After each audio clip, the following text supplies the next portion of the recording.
짱구라는 아이가 유치원에 다니고 있었는데요. 유치원 선생님이 이런 질문을 했습니다. 아이들한테 어떤 사람이 너희한테 선물을 주면 뭐라고 대답해야 되지? 5자인데 다자로 끝난다. 그래서 아이들이 감사합니다, 고맙습니다, 그렇게 대답을 했는데 짱구가 뭐라고 했을까요? 알면서도 대답을 안 하시는 거예요. 뭘 이런 걸 다, 이것까지는 다 아는 이야기인데, 선생님이 또 질문을 해요. 그러면 너희가 잘못했을 때 어른들에게 뭐라고 대답을 해야지? 죄송합니다, 미안합니다, 그렇게 했다는 거예요. 짱구가 뭐라고 했을까요? 이를 어쩐다, 그렇게 대답을 했다는 겁니다. 추수감사주일날 하나님 앞에 감사하는 마음, 그 마음이 오늘 예배 드릴 때 저 안에도 더 많아지고 여러분 안에도 더 많아지기를 바랍니다. 0.3초의 기적 감사의 힘이라는 작은 책이 있는데 방송 진행자 데보라 로빌이 쓴 책입니다. 그가 이런 말을 했습니다. 인간은 언어와 피부가 다를지라도 지구에 사는 거의 모든 나라와 민족의 부모들이 아이들에게 가르치는 말에는 순서가 있다. 첫 말은 엄마, 두 번째 말은 아빠, 세 번째 말은 고맙습니다 였던 것이다. 가만히 생각해 보니까 맞는 얘기야. 엄마, 아빠는 시키지 않아도 아기가 본성적으로 하는 말인데, 부모들이 가르치려고 교훈적으로 꼭 아이들에게 첫 번째 시키는 말이 고맙습니다, 그 말이라는 거죠. 그래서 뭐라고 얘기합니까? 얘야, 고맙습니다 라고 말해야지. 부모님들이 이것을 제일 먼저 시킨다는 거야. 얘야, 고맙습니다 라고 말해야지. 여러분들도 다 그런 경험이 있을 겁니다. 추수감사주의를 맞으면서 하나님이 저에게 그렇게 말씀하시는 것 같아요.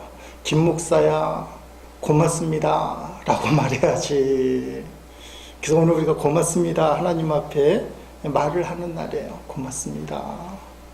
지난 1년을 돌아보면서 하나님 고맙습니다. 그래서 이 추수감사주일날 최고의 감사, 최선을 다해서 감사를 드리려는, 우리의 삶이 가장 지독한 역경의 삶일지라도 최선의 감사. 추수감사절의 정신이 미국의 청교도 정신 아닙니까? 최악의 역경에서 그들은 최선을 다해서 하나님 앞에 감사 제사를 드렸던, 그게 추수감사절의 정신. 우리는 농사를 짓지 않기 때문에 추수감사절을 영적 추수감사주일이라 그렇게 이름을 붙여서 5가지 감사를 하려고 합니다. 영혼의 열매, 그래서 전도했는가 많이 찔리는 부분이죠. 믿음의 열매, 10가지 감사 제목 쓰기. 세 번째, 기도의 열매, 하나님이 내 기도에 응답하셨다. 네 번째는 생활의 열매, 강단을 장식한 것처럼 생활에서 하나님 감사합니다 표현을 과일이나 채소, 곡식 가져와서 장식했습니다. 물질의 열매, 추수감사헌금을 정성껏 드립니다. 추수감사절을 이제 지나서 최선을 다해서 하나님 앞에 감사했으니 이제 마음이 홀가분해서 앞으로는 감사하지 말아야지. 오늘 추수감사절 했으니까 앞으로는 감사하지 말아야지 이렇게 외치는 사람은 한 명도 존재하지 않을 겁니다. 왜 추수감사절을 지냅니까? 감사가 너무 귀하기 때문에 감사에 집중하고 감사를 통해서 더욱 감사를 하나님 앞에 드리자. 더욱 감사를 드리자. 우리가 잘 아는 성경 말씀 데살로니가전서 5장 16절로 18절 말씀, 우리가 잘 아는 말씀 아닙니까? 항상 기뻐하라, 쉬지 말고 기도하라, 범사에 감사하라, 이는 그리스도 예수 안에서 너희를 향하신 하나님의 뜻이다. 이게 우리가 복받는 길이에요. 아까 책 제목 얘기한 것처럼 0.3초의 기적. 땡큐라고 하는데 0.3초 걸린다. 그러면 감사의 기적이 일어난다. 이게 성경에 근거한 말씀입니다. 연세대학교 의료원 온목실에서 엮은 책이 있습니다. 다시 뛰는 생명의 북소리 쿵쿵. 그 책이에요. 거기에 보면 죽을 병에 걸린 사람들 30명을 추려서 그들이 죽음의 문턱에서 생사의 고비에서 그 고난을 토론을 지나갈 때에 하나님이 어떻게 도우셨는가, 그 은혜를 강증집으로 묶어놓은 책입니다. 그 첫 번째 인물이 나오는데 전 MBC 사장 그리고 9시 뉴스데스크 앵커였던 차인태 씨, 좀 대머리였던 분 있잖아요. 좀 넓적하고. 차인태 씨 이야기가 나옵니다. 이분이 가슴이 답답하고 숨이 쉬는 것조차 힘들어서 병원에 응급실에 가게 됐는데 병명이 비세포 미만성 악성 림프 종양, 어려운 병인데요. 악성 림프 종양 자체가 암이라는 거 아니겠습니까? 옛날에는 그냥 모르고 아프다 죽었는데 이제는 의학이 발달해서 그게 무슨 병입니다. 알고 죽는, 그리고 알고 고치기도 하는 차인태 씨가 병에 걸린 거예요. 말할 수 없는 고통을 경험하고 수술을 받고 중환자실에 있고 그런 과정을 지나는데 어떤 젊은 온목 목사님, 병원 목사님이 오시더니 고린도전서 10장 13절 말씀을 읽어주시다는 겁니다. 세 번역으로.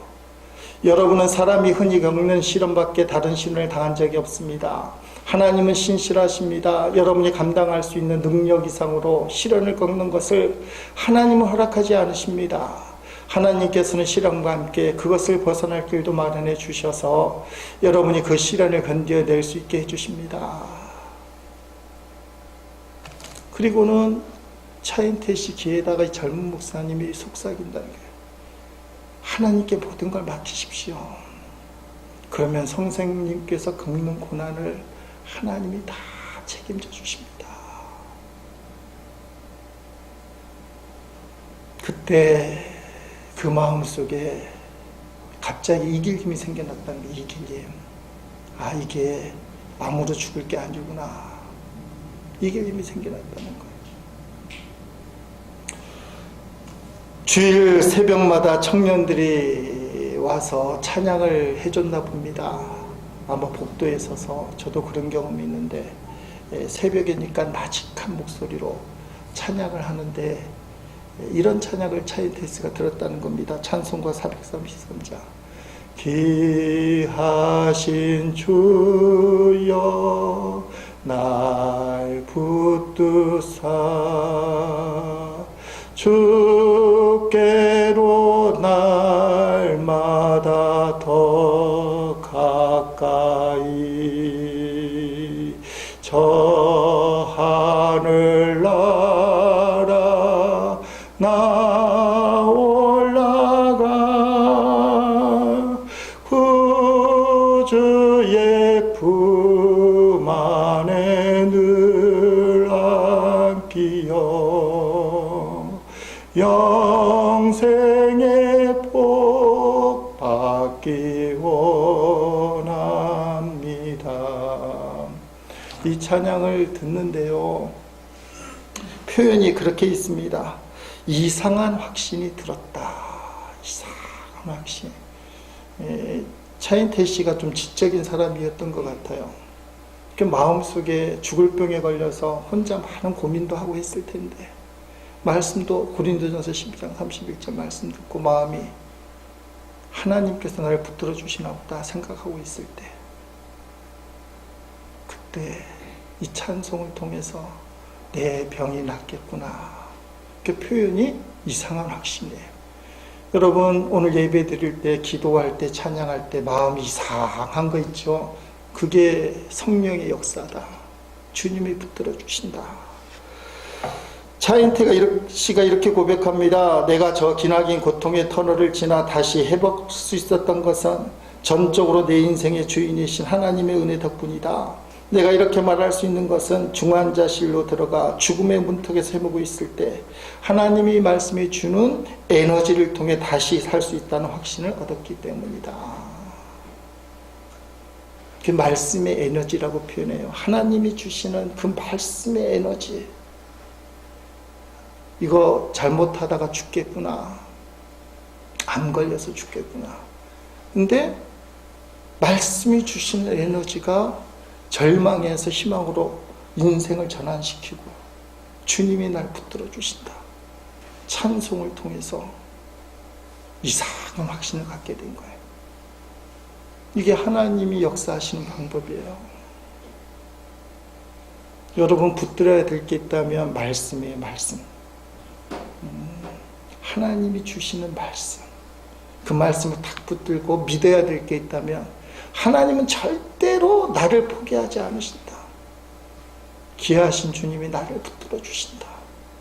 그 내용이 사실은 저 하늘나라 올라가 구주의 품에 안기어서 영원한 복을 누리겠습니다. 죽는다는 거잖아요. 세상 사람들은 동의하지 못할 찬송 가사인데요. 근데 그 찬송을 들으면서 사나 죽으나 다 주의 뜻대로 없어서 마음이 딱 들 때 내 병이 낫겠구나. 이상한 확신이 들었다. 그쵸, 이야기, 한 사람 이야기를 더 하려고 하는데 181쪽에 김미원 씨 이야기가 나와요. 40대 여자 죽은데요. 발목이 너무 통증이 심해서 병원을 갔더니 근육암, 별암이 다 있어요. 발목 하나 아픈 것 때문에 병원에 갔더니요, 더 끔찍한 일이 벌어집니다. 암세포가 퍼졌대요. 2차, 3차 수술을 하는데요, 죽을 고비를 넘기면서 일단 2달이는 절단을 했습니다. 사람 살리려고 항생제를 너무 투여하다 보니까 살 끝이 썩나 봐요. 목숨은 건졌는데 부작용으로 손가락 끝 8마디를 잘랐어요. 그래서 이 분의 표현을 빌리자면 사지가 하나도 멀쩡하지 않은 1급 장애인이 되었다. 참 우리가 기도해야 될 것 같아요. 발목 하나 아픈 건데요, 그 통증이 근육압이고 결국은 2다리 다 잃고 손가락 8개 잃고. 근데 이분이 어쨌든 병을 이기고 재활을 하고 그 몸으로 암 환자들을 찾아가서 병원에 가서 봉사를 합니다. 근데 얼굴 표정이, 이 김미원 씨 얼굴 표정이 좋았나 봐요. 자기 이야기를 할 거 아니에요. 선생님도 희망을 가지세요. 나는 이런 꼴인데도 고침받았습니다. 근데 사람들이 이 김미원 씨가 너무 좋아 보이니까 도대체 뭘 먹고 그렇게 나았습니까? 이게 질문인가 봐요. 암 환자 걸린 사람들이 빨리 병이 낫고 싶은데 의사들 치료하는 거는 거의 비슷하겠지만 당신이 그렇게 좋아진 이유가 도대체 비법이 뭘 먹었습니까? 김미호 씨가 이렇게 얘기했답니다. 뭐든지 감사한 마음으로 먹으면 약이 되는 것 같아요. 감사를 증거했다는 거예요. 그분이 책에 이렇게 썼습니다. 물론 정말 견딜 수 없는 고통 속에서는 감사하기 어려웠지만 스스로 감당하기 힘든 고비가 넘어가며, 인간인지라 힘들 때 감사가 안 나온다 그 말이죠. 근데 그 고비가 넘어가며 나는 늘 감사하려 노력했다. 그렇게 감사한 마음을 가지면 치유도 빨라지는 것 같았다. 때로는 내 몸을 이루는 세포 하나하나를 향해 그동안 무심해서 미안했다고. 그러나 이제는 고맙다고 말하곤 했다. 2다리 잃고 손가락 끝 8마디를 읽어보니까 남아있는 세포가 너무 좋은 거예요. 감사하고 무심해서 미안하다. 있어줘서 고맙다. 나는 자신있게 말할 수 있다. 내게 있어서 가장 좋은 영약은 감사였다. 끔찍하기도 하지만 그 속에 메시지가 있습니다. 물론 30명이라는 그 간증자들이 특별한 경우가 고요. 사실 또 거기에 해당되지 않은 많은 분들이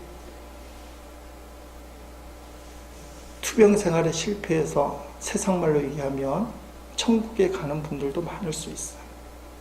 근데 우리가 붙들어야 될 메시지가 뭡니까? 사나 죽으나 그건 주의 뜻인데 감사의 힘을 붙들자. 감사의 힘을 붙들자.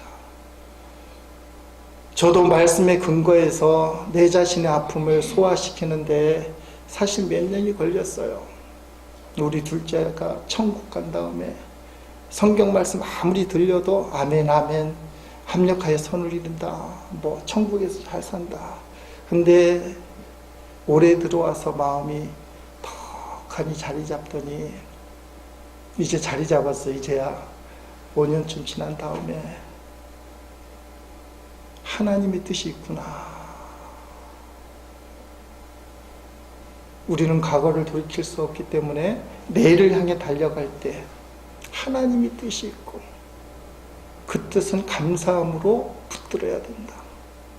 감사함으로 붙들어야 된다. 이 말씀이 너무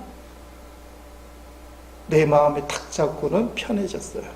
그래서 어떤 분 추모 예배 갔을 때 로마서 12장 1절 2절 말씀, 그거 정말 저에게 주신 말씀이거든요. 너희 몸을 거룩한 산제물로 드리라. 세상을 쫓아가지 말라. 하나님의 뜻을 분별하라. 근데 그게 보이는 거예요. 여러분, 지나가는 건 어쩔 수 없어요. 나의 불행, 아픔, 슬픔, 절망. 근데 아직도 붙드는 게 사실 우리 모습이에요. 아쉽고 답답하고. 사실 그것 때문에 진짜 감사가 안 나와요. 그것도 사실이에요. 근데 그거를 극복해야 돼요. 뭘로? 하나님의 뜻으로. 감사로. 그래야 우리가 당한 이 인간의 편으로 감당할 수 있는 고난을 이겨낼 수 있는 거예요. 하나님의 뜻. 그것을 감사함으로 받아들일 때. 오늘 본문에 보면 이 아비야라는 유다 왕, 사람의 힘으로는 극복할 수 없는 상황이에요. 근데 그 고난의 현장, 고통의 현장에서 그들이 승리를 해요.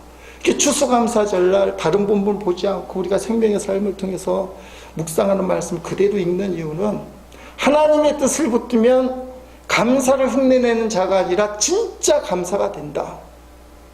진짜 감사가 된다.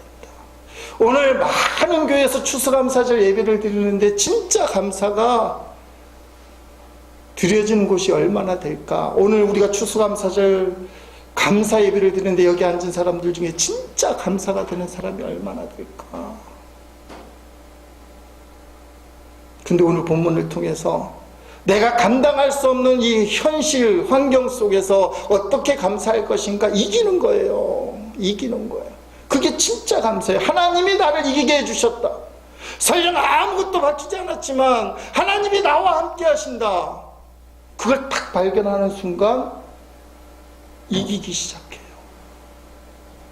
그게 진짜 감사의 시작이에요. 이게 없으면 앵무새가 얘기하듯이 감사합시다. 감사해 감사합시다. 할렐루야 하면 감사 찬양하고 감사 제물 드리고 감사 축복 기도 받고 감사 예배 드렸다. 근데 흘러가는 물처럼 하나도 남지 않아요. 근데 오늘 예배 드리면서 이 추수감사절날 하나님이 나와 함께한다. 난 그 하나님 붙들겠다. 그러면 삶의 진짜 감사. 오늘 본문이 그 승리하는 감사의 시작, 그것을 우리에게 보여주고 있습니다. 여러분, 고난이 고난으로 끝나면 얼마나 비참합니까? 우리가 최후 승리를 믿사오며 인생의 최후 승리, 하나님의 뜻을 붙들고 오늘 본문에 그 비결이 나와요. 솔로몬이 죽으니까 이스라엘이 남과 북으로 분단되었습니다. 우리가 역대하 보니까 이 내용들이 계속 나올 텐데 왕조들 이야기, 북이스라엘, 남유다. 솔로몬이 죽으니까 친아들 르호보암이 이제 왕이 딱 됐는데 르호보암에게 솔로몬처럼 우리에게 포갑을 하지 마십시오 했더니 솔로몬이 거부해요. 르호보암이 거부를 해요. 그래서 나라가 쫙 갈라지잖아요. 비참하게도 10개 지파, 10개 지파는 북이스라엘을 건국하고 여로보암이라는 사람을 왕으로 탁 세웁니다. 솔로몬의 아들 르호보암은 달랑 유다 지파, 베냐민 지파만 묶어서 남유다라고 얘기해요. 근데 이 북쪽에 있는 10개의 지파 북이스라엘, 이 지파는 다윗의 왕조가 아니니까 정통성이 없어요. 르호보암은 다윗의 손자니까 정통성이 있어요. 그런데 이 두 나라가 갈라지니까 서로 사이가 안 좋잖아요. 우리나라도 독립해방이 됐지만 남북이 갈라지니까 전쟁 한 방 펑 터졌잖아요. 민족 상잔의비고 6.25 전쟁 1950년. 조그만 싸움이 많이 있다가 오늘 본문에 보면 르호보암이 여로보암하고 싸우기 시작할 때 조그만 싸움이 많이 있다가 제일 큰 전쟁이 꽝 하고 터지는 장면이 오늘 본문이에요. 르호보암은 죽었어요. 그 아들 남유다의 두 번째 왕이죠. 르호보암이 첫 번째, 아비야가 이제 왕이 되었는데 서로 작은 싸움을 하다가 전면전을 하기 시작합니다. 거기 보니까 남유다 아비야 왕이 데리고 온 군인이 40만 명, 북이스라엘 여로보암이 동원한 군대 숫자가 80만 명, 우리나라 군대보다 합치면 더 많아요. 120만 명. 이것은 오래전에 다윗 왕이 인구조사를 했잖아요. 그것 때문에 하나님 앞에 징계를 받았는데 다윗 왕 때 조사한 인구수하고 거의 비슷해요. 한 10만 정도 차이 나요.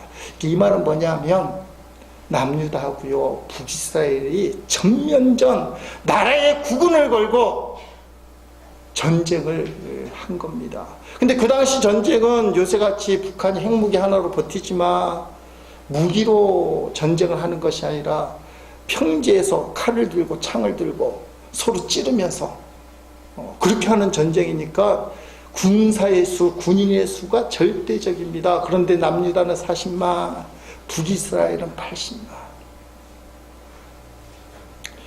결론적으로 얘기하면 누가 이겼느냐? 남유다가 이겼어요. 40만 명이. 그 이유가 12절 말씀에 나옵니다. 하나님이 우리와 함께하사 우리의 머리가 되시고 그의 제사장들도 우리와 함께하여 전쟁의 나팔을 불어 너희를 공격하느니라. 이스라엘 자손들아 북이스라엘, 너희 조상들 하나님 여호와와 싸우지 말라. 너희가 형통하지 못하리라. 남쪽의 아비야 왕은 하나님이 우리와 함께한다, 이걸 분명히 선포했어요. 그의 연설이 3절부터 이제 시작됩니다. 3절을 보면 아비야는, 4절을 보면 아비야가 에브라임 산 중 스바라임 산 위에 서서 이르되 여로보암과 이스라엘 무리라 다 들으라 하면서 전쟁을 하기 전에 연설을 하기 시작해요. 이 연설 40만이 80만을 대적할 때 연설 속에 먼저 두 가지를 붙들 수 있습니다. 첫째는 하나님의 언약을 붙들었어요. 5절 말씀에 이스라엘 하나님 여호와께서 소금 언약으로 이스라엘 나라를 영원히 다윗과 그 자손에게 주신 것은 너희가 알 것 아니냐. 아멘. 하나님이요 우리 할아버지 다윗에게, 증조 할아버지죠, 증조 할아버지 다윗에게 소금 언약을 통해서, 소금 언약은 영원히 변하지 않는, 절대 변하지 않는 언약이에요. 소금이 변하지 않기 때문에 그걸 그렇게 표현했어요. 우리 하나님이 우리 증조 할아버지 다윗에게 이스라엘을 다윗의 가문에게, 다윗의 후손에게 준 거 아니냐, 너희가 알지 않느냐. 이게 중요해요. 말씀을 붙들었다. 말씀. 두 번째는 하나님 앞에 제사 예배를 온전히 드렸다. 그게 10절 11절 말씀이에요. 우리에게는 여호와께서 우리 하나님이 되시니 우리가 그를 배반하지 아니하였고 여호와를 섬기는 제사장들이 있으니 아론의 자손이요 또 레위 사람들이 수종들어 매일 아침 저녁으로 여호와 앞에 번제를 드리며 분향하며 또 깨끗한 상에 진설병을 놓고 또 금등잔대가 있어 그 등에 저녁마다 불을 켜나니 우리는 우리 하나님 여호와를 계명을 지키나 너희는 그를 배반하였느니라. 아멘. 자신들은 언약을 붙들 뿐만 아니라 하나님 앞에 아침 저녁으로 번제 예배를 드렸다. 한마디로 얘기하면 남유다 자신들은 신본주의 하나님 중심. 그런데 너희들 북이스라엘 너희는 사람들 마음대로 하는 인본주의다. 이제 그 내용이 이 속에 묻어 있는데 그 배경을 잠깐 설명하면 이런 겁니다. 남북이 갈라졌잖아요. 율법에 근거하면 아직 율법을 칼같이 믿는 때니까 하나님 앞에 예배드리는 것은 성전에서 예배드려요. 성전. 근데 그때 성전이 예루살렘에 있었는데 누가 만든 성전이에요? 솔로몬 아니.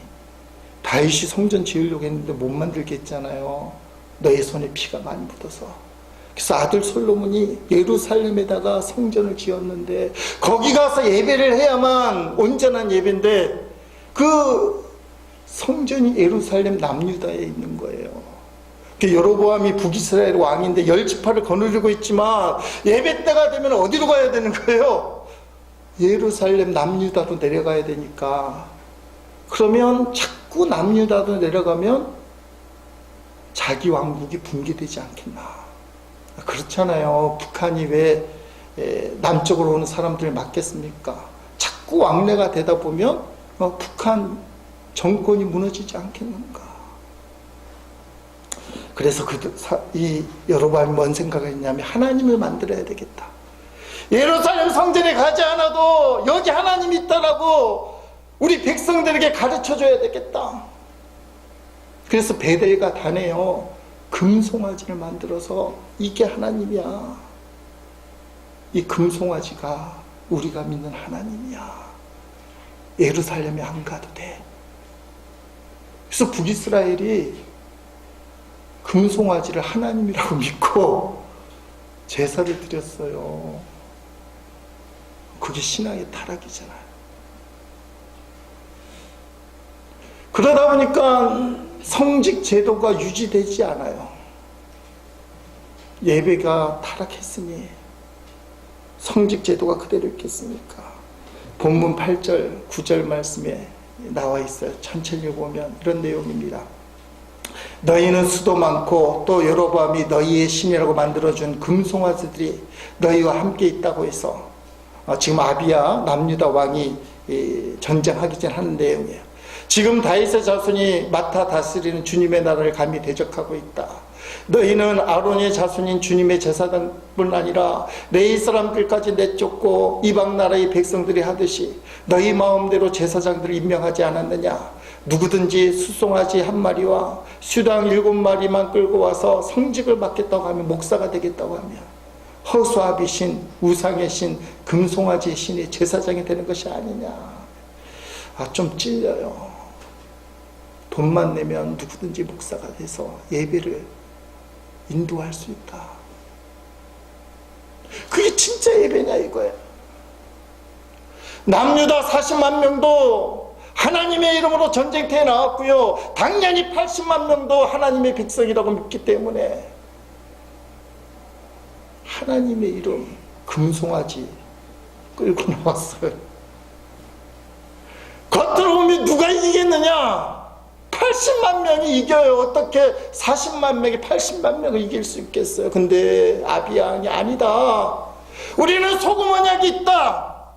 우리는 하나님 앞에 온전한 제사를 드린다. 근데 너희는 하나님을 믿으면서도 언약이 없다. 하나님 앞에 제대로 예배 안 드려. 너희 예배는 가짜야. 그 얘기를 하는 거예요. 여러분, 결국은 누가 이겨요? 남유다가 이겨요. 40만 명이. 하나님 중심의 사람이 사람만 붙들고 사는 80만 명, 2배나 되는 군대를 이겨나간다는 거예요. 그게 성경의 메시지예요. 여러분, 인간적으로 안 된다는 상황, 그 당시 전쟁 상황으로 얘기하면 남유다가 절대로 이길 수 없어요. 40만 명이 80만 명 어떻게 이겨요? 근데 이겨요. 왜냐하면 언약을 붙들고 온전한 예배를 드렸다는 분명한 고백이 있어요. 근데 온전한 언약을 붙들고 예배를 드렸다고 해서 당장 이기지는 않아요. 앞에는 나오진 않았지만 전쟁의 승패는 결국은 기도할 거라. 잘 아는 이야기잖아요. 이스라엘이 광야 생활할 때 르비딤에서 아말렉과 마주쳐서 전쟁을 합니다. 전쟁의 승패가 어디서 갈라진다고 그래요? 기도하는 모세의 손. 출애굽기 17장 10절 11절에 이렇게 얘기하잖아요. 여호수아가 모세의 말대로 행하여 르비딤 광야에서 아말렉과 싸우고 전쟁터에서 싸움을 해요. 군인들이 나가서 모세와 아론과 훌은 산꼭대기에 올라가서 모세가 손을 들면 이스라엘이 이기고 손을 내리면 아말렉이 이기더니. 아멘. 여러분, 말씀 붙들고요 온전한 예배를 드리며 하나님이 우리를 승리하게 하실 것이다. 근데요, 실제로는 안 그래요. 갑자기 낭망스러운 얘기인데 말씀 붙들고요 온전한 예배를 드렸는데 안 돼요. 오늘 현대 성도들, 오늘을 사는 저와 여러분이 실수하는 게 여기에요. 하나님, 저 말씀 붙들었어요. 저 오늘 예배 드렸어요. 왜 안 돼요?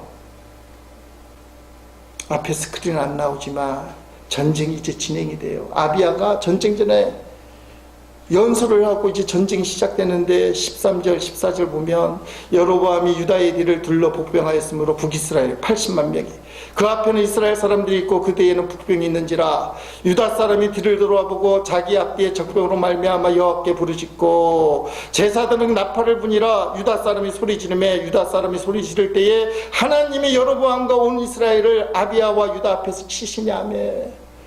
하나님 앞에 언약을 붙들고 온전한 예배를 드렸는데 앞뒤가 꽉 막혔어요. 80만 명이 40명을 에워써서 공격을 하는데 비명이 나오는 게 비명, 죽겠다고. 이게 어쩌면 우리 모습이에요.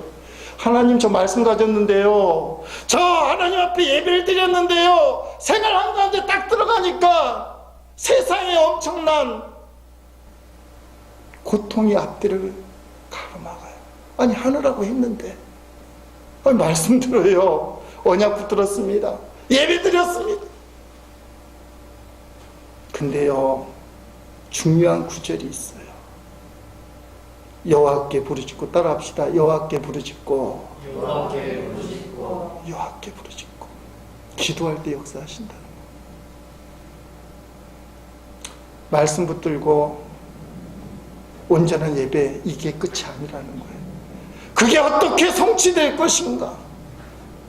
말씀과 예배만으로 현장에 들어갔더니 현장이 우리를 둘러싸고 고통스럽게 만들어요. 비명이 나와요. 죽겠다고. 근데 그게 기도가 될 때요, 하나님이 역사하셔요. 그 다음 말이 재미있는 말씀이에요. 이 말씀 묵상하면서 너무 재미있었는데, 나팔을 제사장들이 불었다. 제가 좀 나팔을 불려고 해요. 지난주에 설교문에 썼는데 하나님이 입을 막았어요. 내가 왜 이 얘기를 안 했지? 근데 오늘 얘기하는 게 제사장이 나팔 불라고. 무슨 얘기냐 하면, 제가 강단에서 기도하면서 잠을 자고 있어요. 오래전에 그 일을 한 적이 있었는데 다시 그거를 해요. 어제까지 31일째. 왜 기도를 할까요? 내게 주어진 인생, 내게 주어진 사명을 정말 잘 감당해 보겠다. 언제까지 할지는 모르지만 여러분 꼭 기억하셔야 돼요. 제가 언약을 붙들었습니다. 제가 하나님 앞에 예배를 드렸습니다. 오늘 추수감사절 하나님 앞에 감사 예배를 드렸습니다. 이것만 갖고 세상에 딱 나갔더니 세상이 우리를 둘러싸요. 고통스러워요. 죽을 것 같아요. 이게 성경 말씀이에요.